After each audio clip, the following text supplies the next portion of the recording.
Hello, vinyl community. It must be Christmas because I have a lot of packages rolling into my house. The other day, the UPS man pulled up, and apparently during the holiday seasons, they hire a co-driver, usually a young kid. So he sprints out with the packages and gives them to you at the door. So we made a handoff yesterday. Just got a couple records to show you. First of all, I got some VCLT the other day. This came, it was either yesterday or the day before. And it is what you're listening to right now. Solo Piano by Dave Brubeck. A Dave Brubeck Christmas. This was recorded, I believe, in 1996. So it's just Dave Brubeck on piano, solo piano. Sounds very nice and relaxing. This came from a member of the vinyl community, Bill, at the Vinylverse. Everybody knows Bill.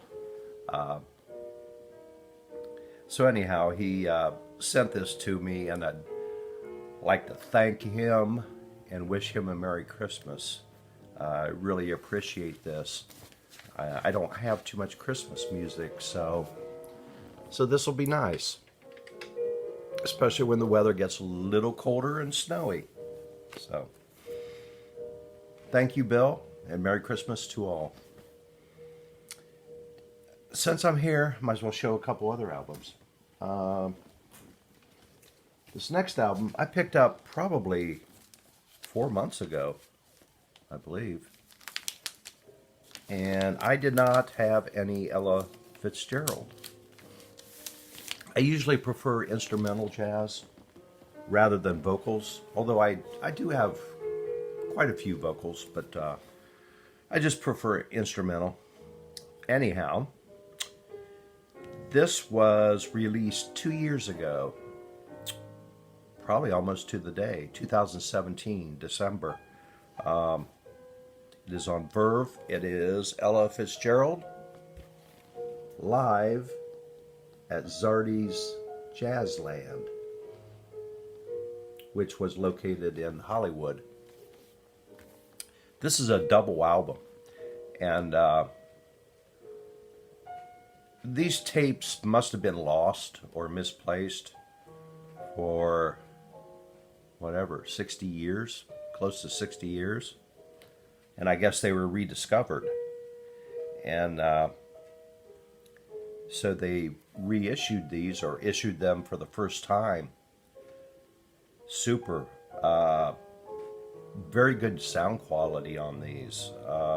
Like I said, this is live at Zardy's.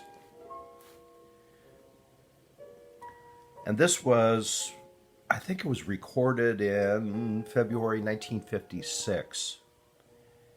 And around this time, Ella's manager, Norman Granz, he was forming Verve Records, that record label. So, of course, Ella would be one of the premier artists on Verve. And she put out of the first 20 Verve releases, she was on almost all of them, basically. So, you've heard the saying, the impulse is the house that train built. I don't know, maybe you could say that about Verve. Verve is the house that Ella built, because she really got that label up, running off the ground. So, she's backed up by a three-piece group, piano, bass, and drums. Zardy's, it sounds like a fairly good-sized place, a few hundred people at least. And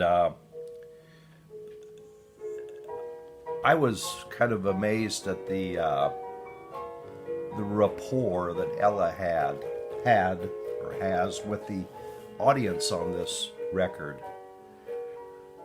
I mean, she's chatting and talking to the people in front at the tables all through this album during this breaks in the songs. She's taking suggestions for songs. Sounds great. And you can really tell she had a fantastic sense of humor. So, if you want to get into some live Ella, this would be a really good album to get. It's a double album, so there's lots of music, very high quality recording. And the next and last album, which I will try to speed along rather quickly. This is a Blue Note 80th anniversary release. It's Horace Silver Quintet, Doing the Thing, live at the Village Gate. Blue Note, of course. Now this is Horace's quintet. Maybe it would be called his classic quintet. I don't know. Blue Mitchell on trumpet, Junior Cook tenor sax, Horace on piano, Gene Taylor on bass, and Roy Brooks on drums. This is live. Currently, the 80th anniversary is focusing on live recordings, so this would be one of those. I know they have a Jimmy Smith live coming out, and they just got done with the Art Blakey, and they've got quite a few live recordings. So the Village Gate, the Village Gate was a club in New York. It held probably around 450 people. And this particular album was recorded in May of 1961 and released in, I think, July of the same year, 1961. So this has not been reissued for quite a while. Excellent album. Horace Silver. The first song on here, Horace introduces the song, and it's called Filthy McNasty, which there are 4 songs, or maybe 5. Must be 5 songs on this album. And that is the first one. And it's kind of cool, after he completes Filthy McNasty, the crowd gives him a very long applause. It's like, seems like it goes on forever, 30 seconds. It's pretty cool. So Horace Silver, I don't think he had a lot of live albums out. So if you want to get Horace Silver live, this would definitely be good. It's good music on here. And it's a Blue Note 80th anniversary release. So you cannot go wrong with that.